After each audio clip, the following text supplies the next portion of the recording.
Nel mondo dei videogiochi le idee spesso passano da più processi per diventare ciò che vediamo a schermo e di cui possiamo fare esperienza. Da sole non bastano, questo è certo, e come per ogni prodotto creativo si passa da una fase di ideazione a una di verifica e sviluppo. Ma l'idea è comunque all'origine di tutto e mi piace indagare il processo creativo sperando di trarre informazioni interessanti non solo sui processi, ma anche sulla nostra psiche e come la nostra testolina può arrivare a idee e soluzioni per creare qualcosa. In questa serie di video indaghiamo il lato più creativo di ideazione e generazione delle idee nel mondo dei giochi e videogiochi e come esso si interseca alle parti produttive. Nello scorso episodio abbiamo introdotto i concetti e le filosofie del libro Demystifying Creativity di Fuzzy Mesmer, che ispira questa serie, e di come questo designer abbia lasciato in questo libro spunti importanti ed interessanti per trattare il mondo videoludico dal punto di vista creativo. Creare videogiochi nelle sue fasi ed elementi è un processo sia tecnico che creativo ed artistico. I presupposti creativi per ottenere idee e processi adatti al game development passano anche, secondo Mesmer, dal riconoscimento di pattern cognitivi ed elementi intrinsechi nel nostro cervello. Il tutto atto a fare due cose: riconoscere il nostro potenziale creativo e i pattern che si innescano nel nostro cervello durante questa fase, sfruttarli e ricercarne di nuovi qualora ne sentissimo il bisogno, sia per allenare la nostra creatività, sia per produrre idee potenzialmente migliori. A queste due funzioni arriviamo oggi a funzioni molto più attive e meno generiche, potremmo dire, addentrandoci a tutti gli effetti in metodi e parti del processo creativo e come esso si inserisce nello sviluppo di videogiochi e nel game design. In particolare vedremo cos'è il processo creativo in generale e come si applica ai videogiochi e al game design per passare attraverso l'ideazione delle idee, concetto introdotto nello scorso video, la loro validazione e il loro sviluppo all'interno della produzione. Si tratta di un processo diverso e legato a quello che potreste riconoscere come iter di produzione dei videogiochi. Facciamo infatti subito una distinzione quindi tra processo creativo, che è generalizzato per varie discipline, estremamente malleabili e adattabili a vari ambiti, e invece il processo di sviluppo di un videogioco. Normalmente un videogioco viene prodotto attraverso i seguenti passaggi. Dalla preproduzione si passa alle parti di produzione, iniziando con una vertical slice o MVP, un'alfa, una beta e successivamente si va in gold, come si suol dire, per poi arrivare alla release ed eventualmente elementi di sviluppo post lancio. Durante la produzione si ricerca il budget, si fa ricerca e documentazione di design, si considerano gli elementi da acquisire all'interno del team, si fa prototipazione degli elementi e un planning della produzione e delle varie milestone successive.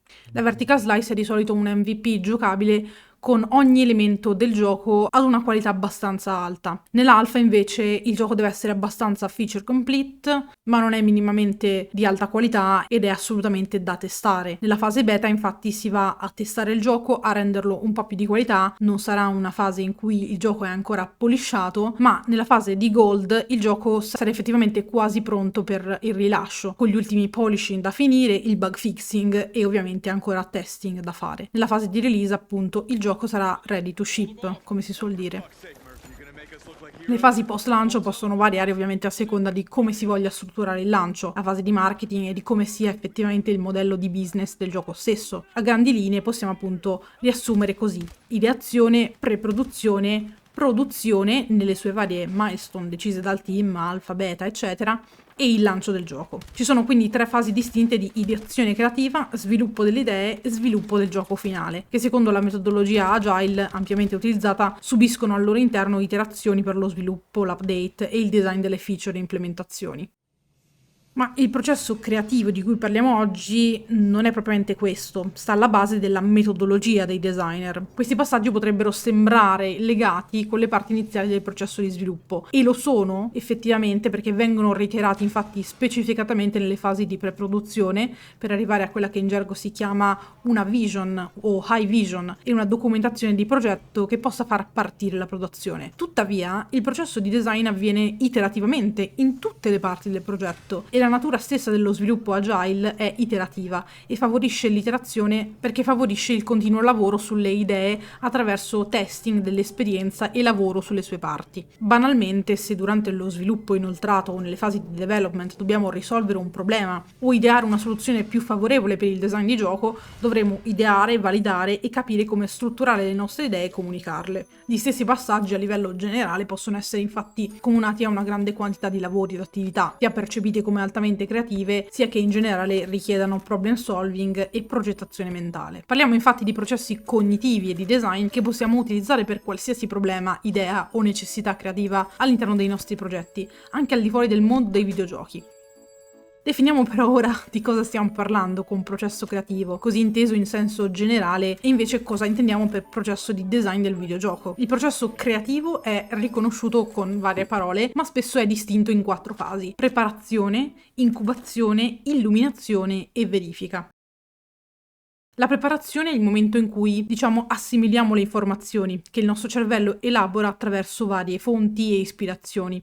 Nel successivo passaggio, l'incubazione, siamo consci del problema, lo teniamo da parte e diamo un po' di aria e possibilità al nostro subconscio di fare quella che in psicologia è chiamata l'unconscious processing. L'illuminazione invece è il momento in cui effettivamente elaboriamo una bozza di idea e soluzione al problema. Spesso si tratta di un'idea grezza che ha bisogno non solo di verifica ma anche di rifinitura, passaggio che avviene poi nell'ultima fase, in cui viene verificata l'idea. Nel campo dei videogiochi questo Eureka Moment si traduce in prototipazione e sviluppo su carta, che è un processo comune alla fase di preproduzione, in cui lo scopo è capire se le idee funzionano, com'è il fill in engine e definirne tutti gli elementi in modo che risolvano delle nostre necessità. Questa parte del processo potrebbe un po' ricordare il metodo scientifico, in cui si va a testare l'ipotesi per verificarne i vari aspetti, anche ponendo l'oggetto o l'idea in esame sotto stress. La stessa cosa accade con la prototipazione o le analisi di game design, che sono atte a capire se la nostra idea ha senso da un punto di vista ludico, di mercato, per il nostro team e per il tipo di limiti che abbiamo. Se accostiamo il processo creativo al processo iterativo di design, notiamo infatti una cosa molto interessante. Il processo di design di solito parte da un problema o da una visione, un'idea, si fa una ricerca di mercato, dei giochi, della target audience, si sviluppa l'idea e soluzione di design e le si mette su carta, le si testa e le si rifinisce tramite dei prototipi e poi le si valida attraverso un'iterazione per verificare che il design si allinei con il gioco e con le varie necessità. Qui vediamo che nelle sue parti le varie fasi creative che abbiamo detto prima, preparazione, incubazione, illuminazione e verifica, si possono accostare alle fasi del processo di design. La preparazione e incubazione al processo di analisi e ricerca che precede il design, l'illuminazione che avviene effettivamente nel momento creativo di design, mentre la verifica che si attua effettivamente quando verifichiamo che la nostra idea è implementabile e interessante attraverso la prototipazione e la validazione. Per analizzare ancora di più nel dettaglio da cosa derivano questi processi cognitivi e cosa dovremo considerare quando siamo all'interno di questo flusso creativo, basta riconoscere come queste 4 parti nelle loro analisi e considerazioni spingono il creativo ad analizzare ed elaborare informazioni. Melrose ha tentato di spiegare questo attraverso le sue 4P. Come dice anche Mesmer nel suo libro, esaminando le idee e i videogiochi attraverso il framework delle 4P della creatività, possiamo apprezzare anche gli sforzi creativi multiforme che stanno dietro allo sviluppo dei videogiochi e dei giochi in generale, dalle persone che li immaginano e li creano, ai processi che utilizzano, agli ambienti che li influenzano e ai prodotti innovativi che offrono alle comunità dei giocatori. Ogni idea o processo innovativo può essere analizzato con le 4P per considerarne o validarne alcuni aspetti generali. Facciamo qualche esempio. Con Persona ci possiamo chiedere se il nostro team ha le conoscenze e le competenze necessarie per sviluppare quest'idea, se il team possiede la capacità e le diverse prospettive per proporre soluzioni innovative e se siamo abbastanza motivati a superare le sfide del progetto. Questo punto è importantissimo perché, come abbiamo visto nel recente episodio di DevMatter con Studio Ortica, le competenze che formano un team e i suoi punti di forza possono talvolta determinare la direzione e i punti di forza di un progetto. In questo senso una visione creativa si può sviluppare non solo per, ma anche grazie ai diversi membri del team, il loro vissuto e le loro conoscenze. Analizzando invece l'aspetto processi, dobbiamo chiederci: abbiamo superato le varie fasi precedenti di ideazione e testing? A che punto siamo? I processi che stiamo utilizzando per ogni fase sono efficienti? Si adattano bene al team e alla sua flessibilità? Mentre parlando della P di press o place, potremmo invece chiederci: la nostra idea rispecchia un buco di mercato ed è supportata da dati a riguardo? C'è abbastanza supporto organizzativo esterno? Ci sono impedimenti o esterni o considerazioni che potrebbero impattare sullo sviluppo del nostro gioco? Ed infine, parlando del prodotto, dovremmo anche chiederci se questa idea porta qualcosa di diverso, una soluzione efficace ad un problema o un elemento di innovazione, se questa idea dà valore agli utenti e se rientra nei nostri limiti tecnici, tecnologici e di implementazione. Ma quali sono alcuni metodi pratici per arrivare alle idee, revisionarle e in ottica di videogioco completo pensare alla visione per un gioco? Ci sono vari elementi e modalità di brainstorming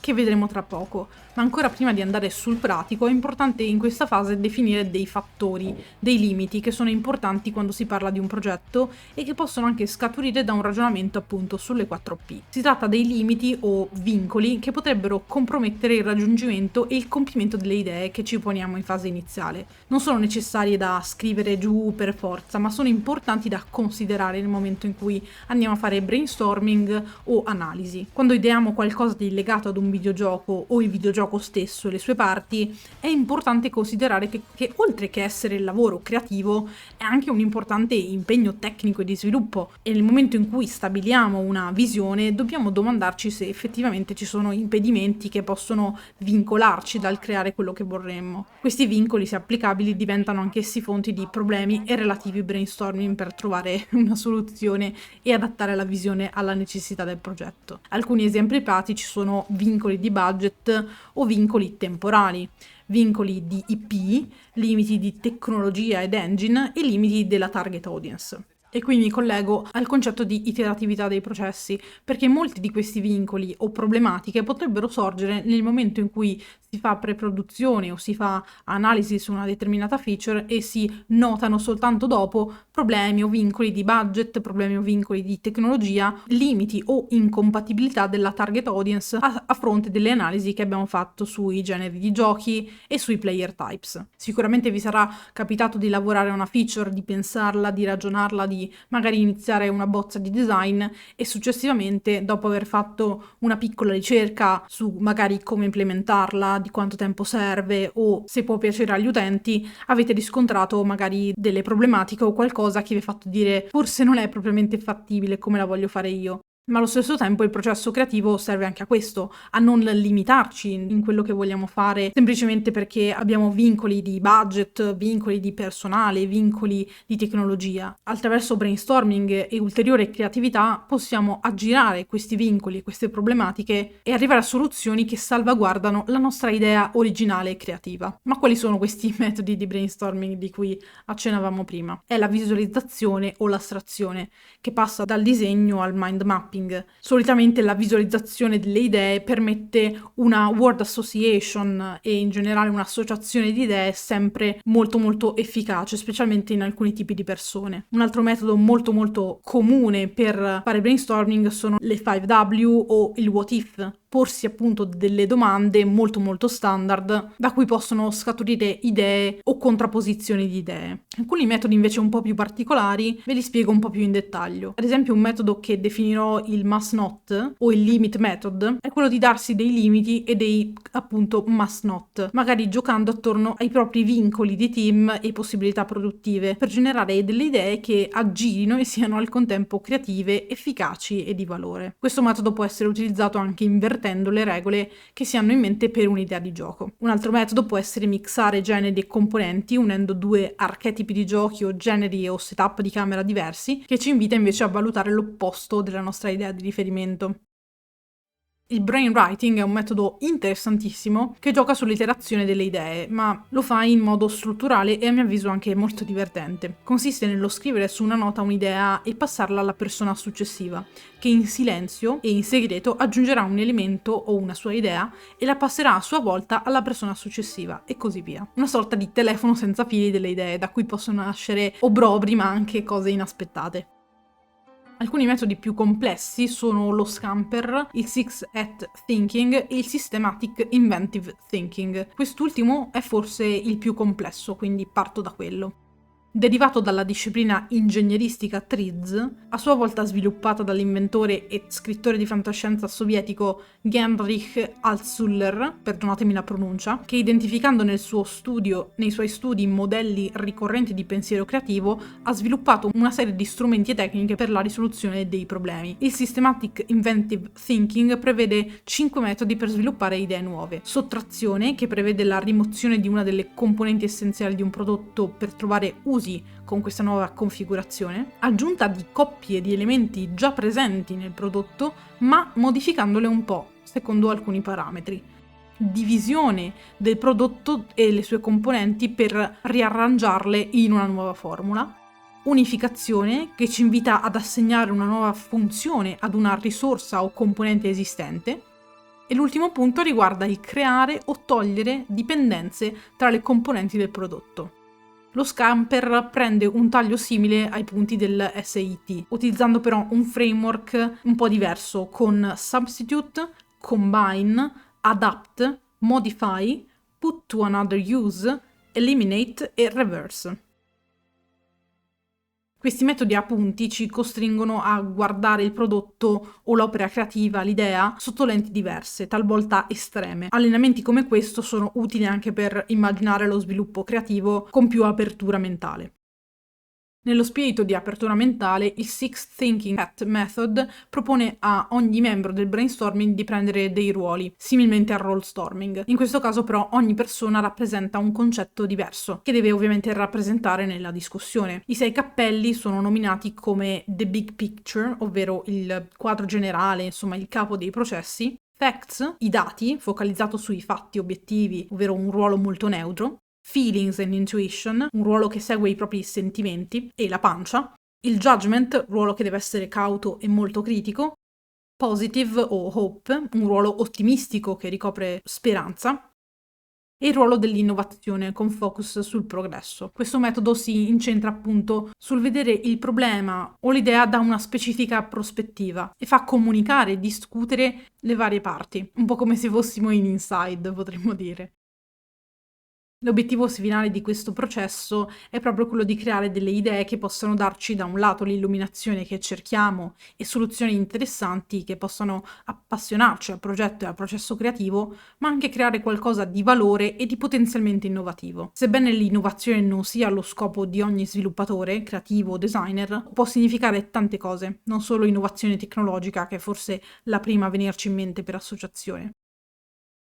L'innovazione infatti è solitamente valutata su base grafica di tecnologie emergenti, realtà virtuali o di generazione procedurale, ma l'innovazione in senso ampio si può riscontrare in tanti altri ambiti, come la distribuzione, i sistemi multiplayer, l'innovazione nella player experience e nell'accessibilità, nella connettività, nell'accesso al modding e ai contenuti user generated, ma anche ad esempio nelle innovazioni di portata economica e produttiva. Per alcuni, ad esempio, il boom indie è considerato un'innovazione perché ha introdotto con esso processi produttivi di design e filosofie qualitative e creative che hanno riportato parte del mondo dei videogiochi ai suoi albori, pur mantenendo i piedi saldi su attuali tecnologie e possibilità comunicative e di sviluppo.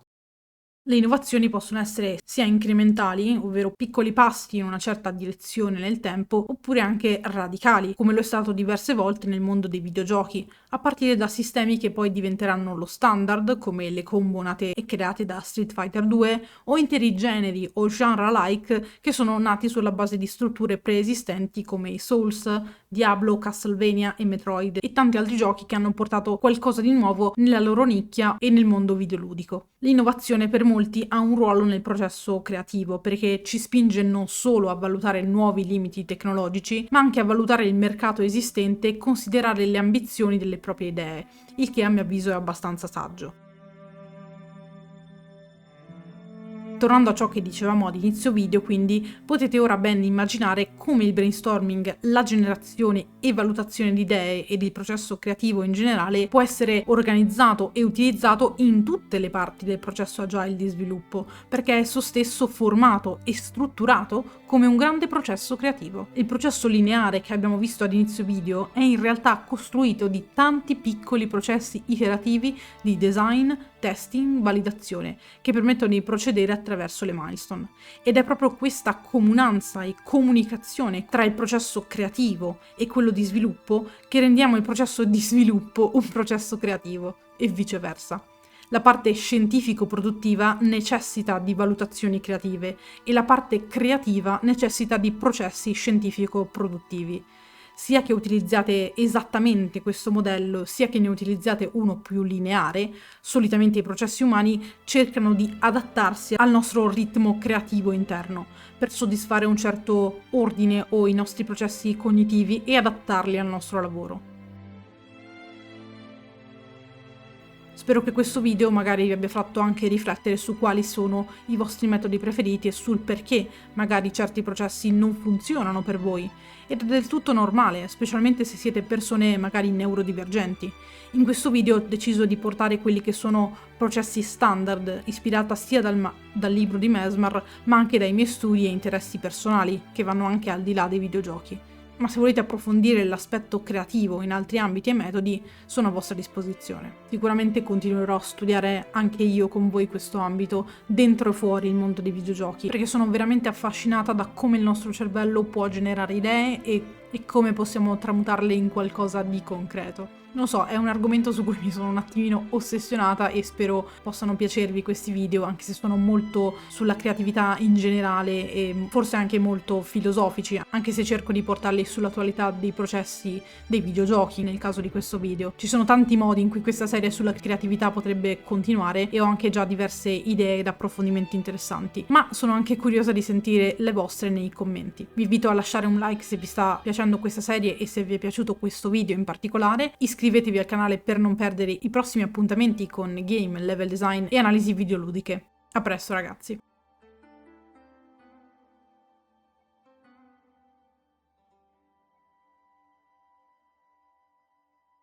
That's the trade-off we make. And over the centuries, we humans have learned that the gains in efficiency outweigh the losses in effectiveness. And therefore we choose expository methods. But the sacrifice remains real. We haven't ever solved that problem. It's been with us since the beginning of history. Every single artist has faced it. Every communicator, every teacher, every novelist, every sculptor, every singer, every musician, every painter, every novelist, every single artist through all of human history has been forced to sacrifice effectiveness for efficiency. Until now.